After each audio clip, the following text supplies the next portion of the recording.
September 11th, 2001, 8:55 a.m., South Tower, World Trade Center, marble lobby to stairwell A.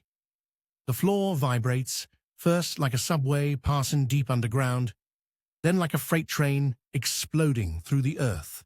Sprinklers hiss, alarms bleat in a relentless two-tone that bounces off stone and glass. You're standing inside the South Tower's lobby, where a wind of powdered gypsum and burnt aviation fuel blows in every time the revolving doors spin. Helmet visors snap down, gloves tug tight, irons clatter as a Halligan and flathead are paired together and hoisted to a shoulder. FDNY companies pour across the polished marble. Engine 33 with hose packs cinched in green webbing. Ladder 9 shouldering their saw. Members of Ladder 3 threading past the shattered retailer displays and planter boxes to reach the stairwells. Battalion 7's chief stepping through puddles that ripple with each new tremor. Names are muted behind face pieces and mask voices: Palmer, Brown, Pfeiffer, familiar syllables that carry calm even now. The air smells of hot metal and kerosene. Radios chirp with overlapping transmissions that never quite finish. Stairwell A, this way. A gloved hand points to the steel door, its crash bar glinting with a thin coat of ash. The plan is simple because it has to be. Ascend, locate the fire floors, report conditions, move victims down and out. Search teams sweep. Engine companies stretch as far as standpipes and pressure allow. Officers count heads with a thumb down each helmet ridge, and then they push into the stairwell. Inside, the world narrows to a concrete shaft and a ribbon of steps wrapped around a central spine. The stair treads are slick, with a slurry of water and dust. It's dim but navigable, emergency lights marking landings like runway lamps. The first civilians appear immediately, a cluster of office workers in shirt sleeves, faces grey with dust, some barefoot, heel straps dangling from their hands. A woman clutches a stapled folder as if it were a passport. A man steadies an elderly colleague, each step a negotiation with gravity and fear. Keep right, keep moving, down is this way. The firefighter at the lead, turnout coat blackened and reflective tape smeared, presses himself into the inside rail to leave a human shoulder width for the downward flow. His SCBA cylinder thumps the wall with each switchback. The pass alarm on someone's pack chirps a warning before he resets it with an irritated thumb. Each landing becomes choreography. Civilians spiraling down on the outer rail, firefighters climbing up on the inner, a metronome of please, excuse me, you're okay, keep going. Then an odd countercurrent forms. Two men in ID lanyards, one with a first aid kit, another balancing a case of bottled water against his hip, edging upward through the stream. A woman with a phone pressed to her ear refuses to disconnect. She mouths, "My sister," and points upward toward the higher floors, where the impact has shattered elevator banks and torn an open wound into the building's side. A maintenance worker, keys jangling, insists he knows a shortcut to a mechanical room where he thinks people might be trapped. Their eyes are clear, set, not panicked. They are not fleeing. They are choosing. "Ma'am, you need to go down." The lieutenant's voice is calm but sharpened by the ticking math of air and time.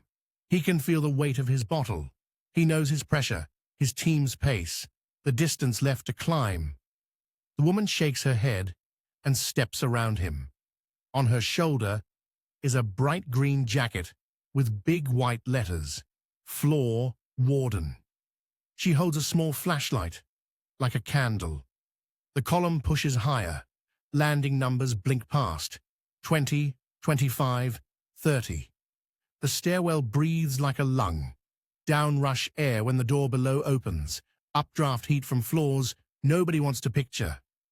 Somewhere above, metal groans.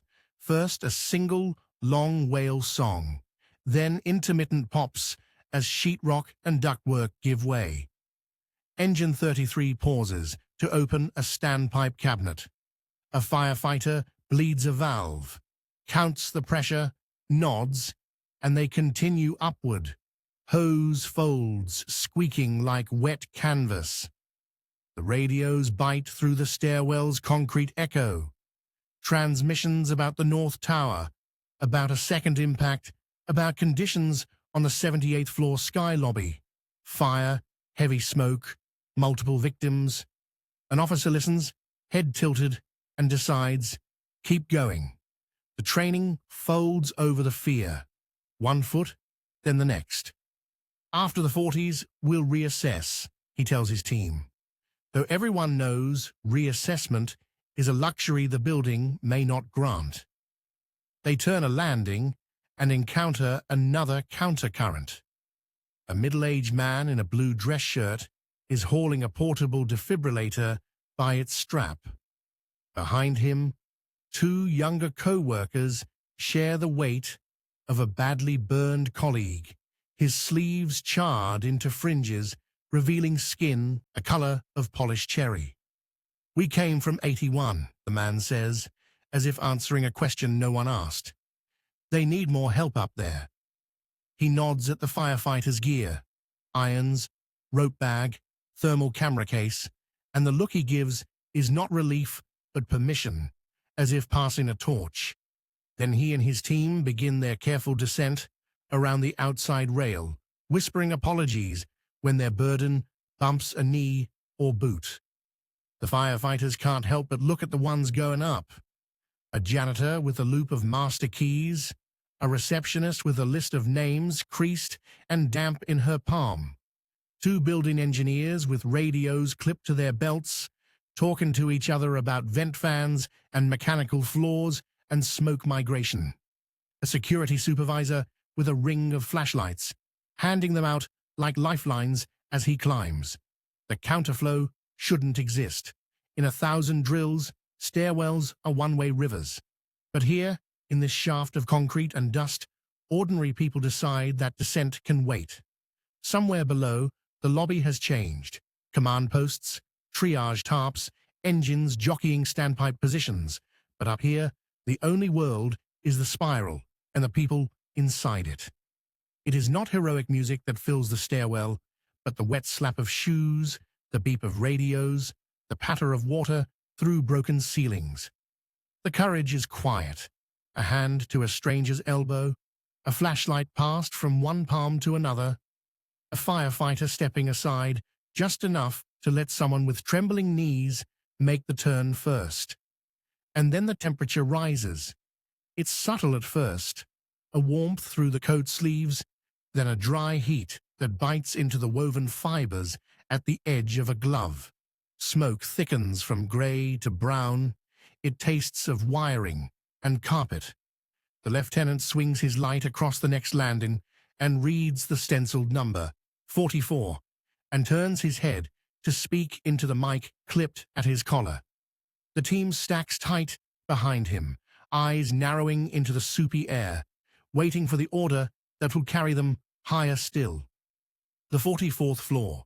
Smoke, silence, and the unthinkable. The light from the lieutenant's flashlight fades into a heavy haze. Above them, faint pops echo through the stairwell, transformers, ceilings, or something worse. The smell sharpens into burnt insulation. When they push open the door, marked 44, the hallway looks like a corridor on another planet. Flickering fluorescence, paper curling into ash, fire doors jammed half open by debris. They enter in pairs. A desk lies overturned, phones still blinking with missed calls. The windows on the north side have spiderweb cracks from the pressure wave of the impact many floors higher. Through them, daylight filters in as dirty orange, staining the smoke that drifts across the ceiling. One firefighter kicks aside a printer still humming with static electricity. Another kneels beside a woman sitting against the wall, her stockings torn, eyes unfocused. She keeps asking, "Did they get the fire out?" No one answers directly, just a calm, "We're getting you down." The radio erupts again. Multiple trapped civilians above 78. Flames visible through elevator shafts.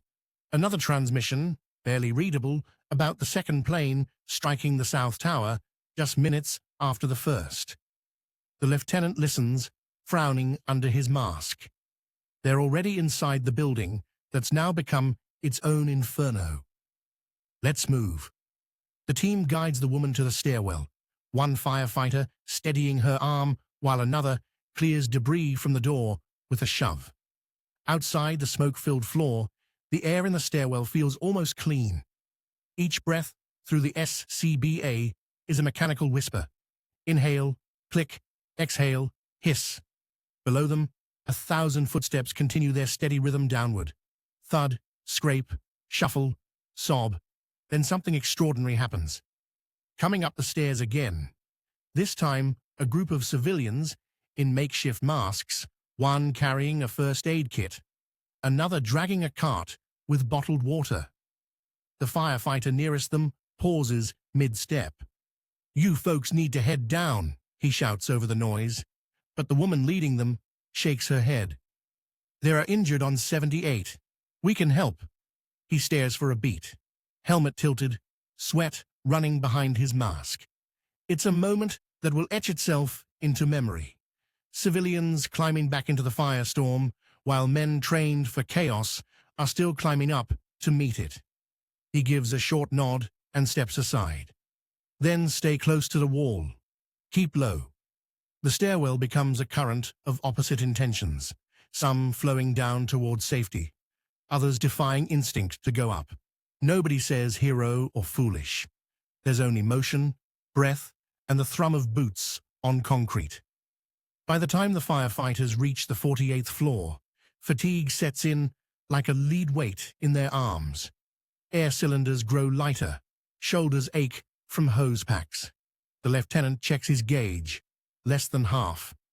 He motions for a pause at the landing. As they rest against the wall, a man in a soot-covered business suit appears from above, helping a co-worker who's limping badly. "Where are you coming from?" the lieutenant asks. 82, the man gasps. "It's gone." "Everything's fire. We tried the elevators. No power." The lieutenant presses his mic. "Command. Ladder 9 inside. Civilians report heavy fire around 80. No response, just static." He looks at his crew and points upward. "We keep moving.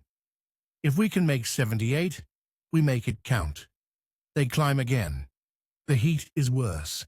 Waves bending the air. Paint peels in ribbons from the walls. The first hose line hisses as it charges. Water strikes the stairwell and turns instantly to steam. At floor 70, they find a crowd. Dozens of civilians are gathered on the landing, exhausted, some praying, others arguing whether to go up or down.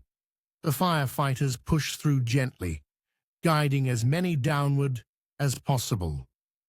A young woman grabs the lieutenant's sleeve, eyes wide. "There are still people up there, trapped. You'll get them, right?" He nods. "We'll get them." She doesn't let go until his hand moves to the rail again. The stairwell hums with human noise.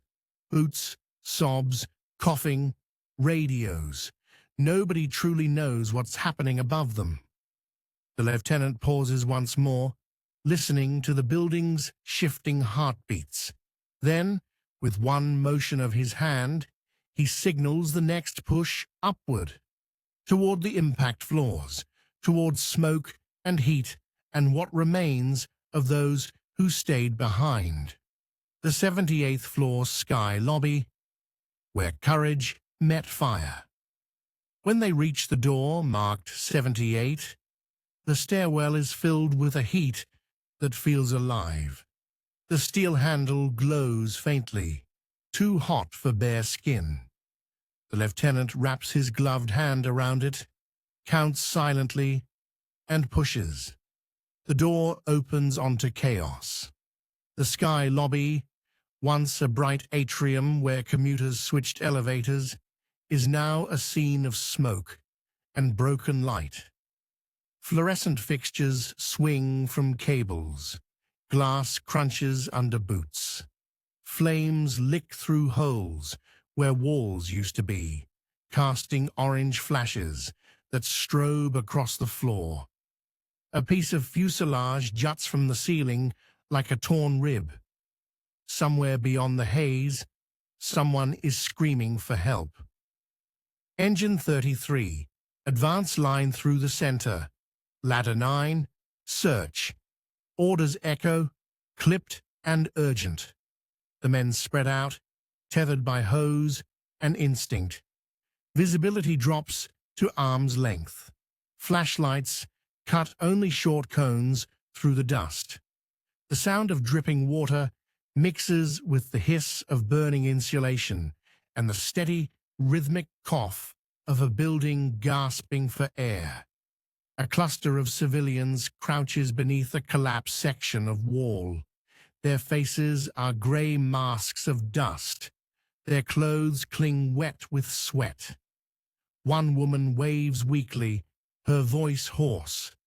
There are more, back there, trapped by the elevators. The lieutenant nods, gestures for two men to follow him. They crawl low, helmets scraping steel, until they find the elevator banks. The doors are twisted, punched outward by the explosion. The heat radiates like an open oven. He aims his flashlight and spots movement. A hand, trembling through the smoke. "Hold on, we've got you," he yells. The team pries at the frame with a Halligan, metal shrieking. A rush of flame bursts through, forcing them back. A boot stomps the small flare down. Another man cools the metal with a hose burst. Inch by inch, they work until the gap is wide enough to pull a man through. Burned, barely conscious, but breathing. "Get him to the stairwell," the lieutenant orders, his throat raw.